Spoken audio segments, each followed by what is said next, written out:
નમસ્કાર વિદ્યાર્થી મિત્રો, ઓમ ક્લાસીસ યુટ્યુબ ચેનલમાં આપનું સ્વાગત છે। તો આગળના વિડીયો ભાગ 1માં આપણે પ્રકાશ પરાવર્તન અને વક્રીભવન ચેપ્ટરની શરૂઆત કરી હતી, જેમાં આપણે વિવિધ પ્રશ્નોની ચર્ચા કરી હતી। તો આજે આપણે ભાગ 2માં પણ વિવિધ પ્રશ્નોની ચર્ચા કરીશું, જેમાં ખાસ કરીને પરીક્ષામાં પૂછાય છે તેવા પ્રશ્નો જેવા કે ગોલીય અરીસો એટલે શું, તેના પ્રકાર કયા કયા અને તેના પરથી ગોલીય અરીસાના વિવિધ પદોની ચર્ચા કરીશું। તો શરૂઆત કરીએ તો સૌથી પહેલાં તો સમજીએ કે ગોલીય અરીસો કોને કહેવાય છે અને તેના પ્રકાર કયા કયા છે।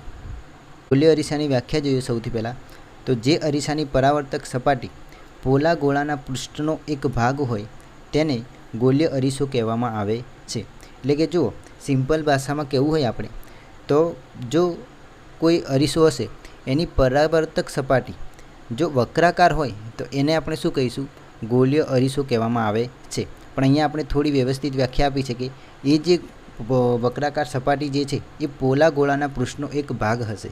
શું હશે? પોલો ગોળો હશે એ પૃષ્ઠનો એક ભાગ હશે, બરાબર। તો એને શું કહેવામાં આવે છે? ગોલીય અરીસો કહેવામાં આવે છે। હવે ગોલીય અરીસાની પરાવર્તક સપાટી અંદરની તરફ કે બહારની તરફ વક્રાકાર હોય છે, બરાબર। અને એના આધારે ગોલીય અરીસાના બે પ્રકાર પડે છે, અંતર્ગોળ અરીસો અને બહિર્ગોળ અરીસો। તો સૌથી પહેલાં આપણે જોઈએ અંતર્ગોળ અરીસો। તો અંતર્ગોળ અરીસો કોને કહેવાય? તો જે ગોલીય અરીસાની પરાવર્તક સપાટી અંદરની તરફ વક્રાકાર હોય તેને અંતર્ગોળ અરીસો કહે છે। એકદમ સિમ્પલ વ્યાખ્યા છે કે જો પરાવર્તક સપાટી અંદરની તરફ વક્રાકાર હોય તો તેને શું કહેવામાં આવે છે? અંતર્ગોળ અરીસો કહેવામાં આવે છે। દાખલા તરીકે ચકચકિત ચમચીની અંદરની વક્ર સપાટી અંતર્ગોળ અરીસાની જેમ વર્તે છે, બરાબર। તો અહીંયા આપણને અંતર્ગોળ અરીસાનું રેખીય નિરૂપણ આપેલું છે। આ ખાસ તમારે યાદ રાખવાનું છે। આગળ જ્યારે વિવિધ પદોની ચર્ચા કરીશું ત્યારે આ રેખીય નિરૂપણનો આપણે ઉપયોગ કરવાનો છે। અહીંયા તમે જોઈ શકો છો પરાવર્તક સપાટી જે છે એ અંદરની તરફ વક્ર થયેલી છે, એટલા માટે આ પ્રકારનો અરીસો કયો છે? અંતર્ગોળ અરીસો છે। હવે જોઈએ બહિર્ગોળ અરીસો। તો સેમ ટુ સેમ અંતર્ગોળ અરીસાની જેમ જ વ્યાખ્યા છે, પણ ત્યાં અંદરની તરફ વક્રાકાર હતી, અહીંયા પરાવર્તક સપાટી બહારની તરફ વક્રાકાર હશે। તો જોઈએ વ્યાખ્યા, જે ગોલીય અરીસાની પરાવર્તક સપાટી બહારની તરફ વક્રાકાર હોય તેને બહિર્ગોળ અરીસો કહે છે। દાખલા તરીકે આપણે આગળ ચમચીનું ઉદાહરણ જોયું એ જ રીતના ચમચીની બહારની વક્ર સપાટી બહિર્ગોળ અરીસાની જેમ વર્તે છે। તો આનું પણ આપણે રેખીય નિરૂપણ જોઈ લઈએ। તો અહીંયા જોઈ શકો છો તમે બહિર્ગોળ અરીસાની પરાવર્તક સપાટી કઈ છે? બહારની તરફ વક્રાકાર છે, એટલા માટે એ બહિર્ગોળ અરીસો કહેવામાં આવે છે। હવે આપણે આગળ ગોલીય અરીસાની વ્યાખ્યા જોઈ તેમ ગોલીય અરીસો શું છે કે એ પોલા ગોળાના પૃષ્ઠનો એક ભાગ છે। તો આપણે આ એક રેખાકૃતિ આપવામાં આવી છે કે જેથી તમે સમજી શકો કે પોલા ગોળાનો એક ભાગ છે। તો અહીંયા જુઓ તમે પરાવર્તક સપાટી આ સાઈડ આવી છે, એટલે આ કયા પ્રકારનો અરીસો હશે? અંતર્ગોળ અરીસો। અને અહીં ધ્યાન આપજો, અહીંયા જે છે આ પોલા ગોળાનું કેન્દ્ર અહીંયા આપણને આપેલું છે, બરાબર। તો અંતર્ગોળ અરીસામાં કેન્દ્ર ક્યાં હશે? આગળની બાજુએ હોય છે, એટલે કે અંતર્ગોળ અરીસાની સામે હોય છે, બરાબર। તો આ ખાસ આકૃતિ ધ્યાન રાખજો જેથી તમને આગળના વિવિધ પદો સમજવામાં મુશ્કેલી ના પડે।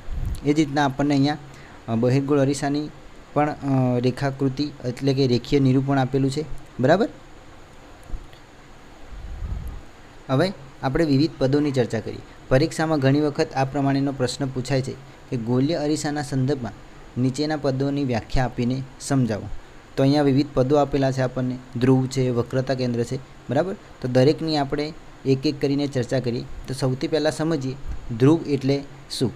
તો ગોલીય અરીસાની પરાવર્તક સપાટીના કેન્દ્રને, ગોલીય અરીસો કોઈ પણ ગોલીય અરીસો હશે એને પરાવર્તક સપાટીના કેન્દ્રને ગોલીય અરીસાનો ધ્રુવ કહે છે। ધ્યાન રાખજો, અહીંયા જે પરાવર્તક અરીસો છે એની સપાટીને, એટલે કે અહીંયા જે સપાટી આપેલી છે આપણને એ સપાટીના કેન્દ્રને શું કહેવામાં આવે છે? ધ્રુવ કહેવામાં આવે છે। અને તેને પી વડે દર્શાવાય છે। શાના વડે દર્શાવાય છે? પી વડે દર્શાવાય છે। અને ધ્રુવ એ અરીસાની સપાટી પર હોય છે। ધ્રુવ હંમેશા ક્યાં હશે? અરીસાની સપાટી પર હોય છે। હવે એના પછી છે વક્રતા કેન્દ્ર। તો આ સમજવા માટે તમારે આગળ મેં તમને એક આકૃતિ બતાવી હતી જે પોલા ગોળાના પૃષ્ઠના એક ભાગ સ્વરૂપે છે। ફરી એક વખત જોઈ લઈએ। આ જે છે, બરાબર, આ ખાસ કરીને તમારે ધ્યાનમાં લેવાનું છે। સમજીએ વક્રતા કેન્દ્ર કોને કહેવાય. તો ગોલ્ય અરીસાની પરાવર્તક સપાટી જે પોલા ગોળાનો એક ભાગ છે તેના કેન્દ્રને ગોલ્ય અરીસાનું વક્રતા કેન્દ્ર કહે છે. એટલે કે અહીંયા જે ગોળાનું કેન્દ્ર હશે એને આપણે ગોલ્ય અરીસાનું શું લઈશું, વક્રતા કેન્દ્ર લેવાનું છે. અને તેને શાના વડે દર્શાવવામાં આવે છે, સી વડે દર્શાવાય છે. શાના વડે, સી વડે દર્શાવાય છે. પછી વક્રતા કેન્દ્ર એ અરીસાનો ભાગ નથી. જે વક્રતા કેન્દ્ર છે એ અરીસાનો ભાગ નથી. અરીસાની પરાવર્તક સપાટીની બહારના ભાગમાં હોય છે. તે ક્યાં હોય છે, અરીસાની જે પણ પરાવર્તક સપાટી છે એના બહારના ભાગમાં હોય છે. તો અંતર્ગોળ અરીસાનું વક્રતા કેન્દ્ર તેની સામે એટલે કે આગળ હોય છે, જ્યારે બહિર્ગોળ અરીસાનું વક્રતા કેન્દ્ર તેની પાછળ હોય છે. બરાબર. તો અહીંયા આપણને અંતર્ગોળ અરીસાનું રેખીય નિરૂપણ આપેલું છે. તો એનું આ વક્રતા કેન્દ્ર છે એ ક્યાં છે, એની સામે છે, એટલે કે એની આગળ છે. એના પછી જોઈએ આપણે વક્રતા ત્રિજ્યા. તો વક્રતા ત્રિજ્યા કોને કહીશું આપણે, કે ગોલ્ય અરીસાની પરાવર્તક સપાટી જે પોલા ગોળાનો એક ભાગ છે તેની ત્રિજ્યાને, પોલા ગોળાની ત્રિજ્યાને ગોલ્ય અરીસાની વક્રતા ત્રિજ્યા કહે છે. એટલે કે જે પોલા ગોળામાંથી ગોલ્ય અરીસો બનાવવામાં આવ્યો છે એ પોલા ગોળાની જે ત્રિજ્યા છે એને જ આપણે શું કહીશું, વક્રતા ત્રિજ્યા કહેવામાં આવે છે. બરાબર. અને તેને આર વડે દર્શાવવામાં આવે છે. શાના વડે દર્શાવવામાં આવે છે, આર વડે દર્શાવવામાં આવે છે. અને જો વક્રતા ત્રિજ્યાની બીજી કોઈ વ્યાખ્યા આપવી હોય તો કઈ રીતના આપી શકાય, વક્રતા કેન્દ્ર સી અને ધ્રુવ પી વચ્ચેના અંતરને વક્રતા ત્રિજ્યા કહેવામાં આવે છે. તો એના પછી આવે છે મુખ્ય અક્ષ. તો મુખ્ય અક્ષ કોને કહીશું, ગોલ્ય અરીસાના ધ્રુવ પી અને વક્રતા કેન્દ્ર સીમાંથી પસાર થતી કાલ્પનિક રેખાને ગોલ્ય અરીસાની મુખ્ય અક્ષ કહે છે. એકદમ સિમ્પલ વ્યાખ્યા છે. અહીંયા આપણને ધ્રુવ પી આપેલો છે અને અહીંયા વક્રતા કેન્દ્ર સી. તો આ બે બિંદુઓમાંથી પસાર થતી કાલ્પનિક રેખાને ગોલ્ય અરીસાની મુખ્ય અક્ષ કહેવામાં આવે છે. બરાબર.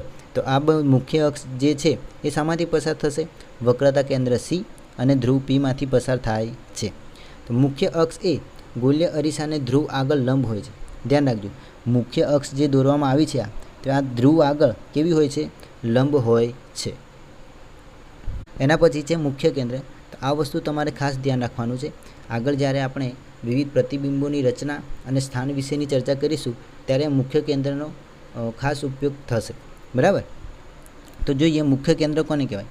તો અંતર્ગોળ અરીસા પર આપત થતાં મુખ્ય અક્ષને સમાંતર પ્રકાશના કિરણો અરીસા દ્વારા પરાવર્તન પામી મુખ્ય અક્ષ પરના જે બિંદુએ કેન્દ્રિત થાય છે તે બિંદુને અંતર્ગોળ અરીસાનું મુખ્ય કેન્દ્ર કહે છે. એટલે કે જો અહીંયા વિવિધ પ્રકારના પ્રકાશના કિરણો અંતર્ગોળ અરીસા ઉપર આપાત થાય છે અને પરાવર્તન પામ્યા બાદ કોઈ મુખ્ય અક્ષ ઉપર કોઈ બિંદુએ એકત્રિત થાય છે.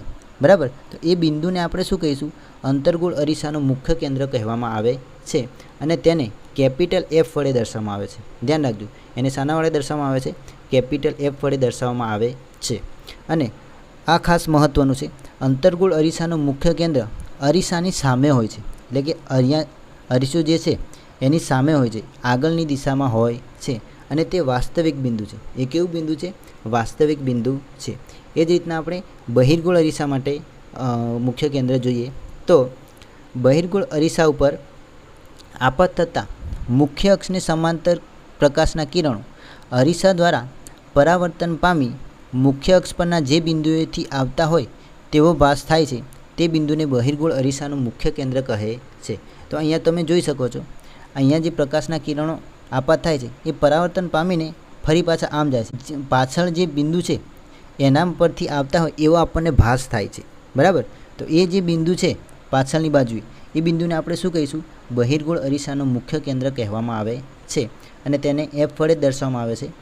પણ અહીં ખાસ વસ્તુ ધ્યાન રાખવાનું એ છે કે બહિર્ગોળ અરીસાનું મુખ્ય કેન્દ્ર એ અરીસાની પાછળ હોય છે અને તે કેવું બિંદુ છે, આભાસી બિંદુ છે. એટલે અહીંયા તમે જોઈ શકો છો, આ બહિર્ગોળ અરીસો છે, આ બાજુથી પ્રકાશના કિરણો આપાત થાય છે અને પરાવર્તન પામે છે ત્યારે આ બિંદુમાંથી નીકળતા હોય એવું આપણને લાગે છે. એટલા માટે બહિર્ગોળ અરીસાનું મુખ્ય કેન્દ્ર અરીસાની પાછળની બાજુએ હોય છે અને એ બિંદુ કેવું હશે, આભાસી બિંદુ હશે. કેવું બિંદુ હશે, આભાસી બિંદુ. પછી જોઈએ કેન્દ્ર લંબાઈ. તો કેન્દ્ર લંબાઈ પણ ખાસ ધ્યાન રાખજો. ગોલ્ય અરીસાના ધ્રુવ અને મુખ્ય કેન્દ્ર વચ્ચેના અંતરને અરીસાની કેન્દ્ર લંબાઈ કહે છે? આપણે આગળ હમણાં જ મુખ્ય કેન્દ્રની વ્યાખ્યા જોઈ. તો મુખ્ય કેન્દ્ર F અને ધ્રુવ P વચ્ચેના અંતરને શું કહેવામાં આવે છે? કેન્દ્ર લંબાઈ કહેવામાં આવે છે. અને તેને સ્મોલ f વડે દર્શાવવામાં આવે છે. શાના વડે દર્શાવવામાં આવે છે? સ્મોલ f વડે દર્શાવવામાં આવે છે. એના પછી છે દર્પણમુખ. તો દર્પણમુખ કોને કહેવાય? કે ગોલ્ય અરીસાની પરાવર્તક સપાટીની વર્તુળાકાર ધારના વ્યાસને, કોને? વર્તુળાકાર ધારના વ્યાસને તેનું દર્પણમુખ કહે છે. તો અંતર mn એ ગોલ્ય અરીસાનું દર્પણમુખ છે. આને આપણે થોડું આકૃતિથી સમજીએ તો જો અહીંયા આ જે ગોલ્ય અરીસાની વર્તુળાકાર ધાર છે એનો જે વ્યાસ છે આ mn, એને શું કહેવામાં આવે છે? દર્પણમુખ કહેવામાં આવે છે. શું કહેવામાં આવે છે? અરીસાનું દર્પણમુખ. બરાબર. તો આટલા સુધી રાખીએ. આપણે આગળના વિડીયોમાં વિવિધ પ્રકારના બીજા પ્રશ્નોની ચર્ચા કરીશું. બરાબર. પણ અહીંયા જે પદો વ્યાખ્યાયિત કરવામાં આવ્યા છે એ દરેક પદો વિશે તમને ખ્યાલ હોવો જોઈએ, જેથી કરીને આપણે આગળના જે પ્રશ્નો છે એને સરળતાથી સમજી શકીશું અને સંપૂર્ણ પાઠની ખૂબ જ સરળ રીતે માહિતી મેળવી શકીશું. બરાબર. જો વિડીયો ગમે તો લાઈક કરો, શેર કરો અને સબસ્ક્રાઈબ કરવાનું ભૂલતા નહીં.